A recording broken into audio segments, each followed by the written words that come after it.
Tere, minu nimi on Eero ja täna me vaatame, kuidas lisada meie mänge punkte.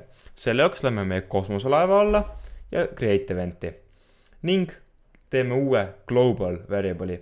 Global variable tähendab seda, et see on selline muutuja, mis on ligipääsetav kogule mängule. Ühesõnaga, kõik objektid, mis meie mängus on, näevad seda muutujat. Ja ma panen selle muutuja nimeks punktid. Järgnevalt lähme kuuli alla ning kui kuul põrkab vastasega kokku. Siit edasi määrame selleks global variable'iks ehk siis globaalseks muutujaks punktid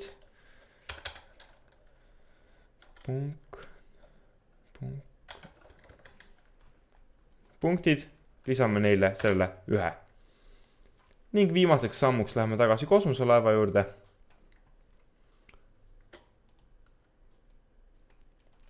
Ja lisame event'i draw ning draw GUI ehk graafiline kasutajaliides.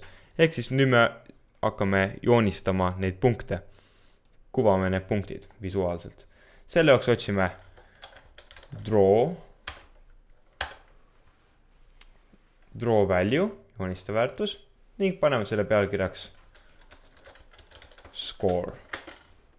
Ning see väärtus hakkab olema global.punktid ning selle kirje asukoht hakkab olema kuskil 40 ja 40 XY.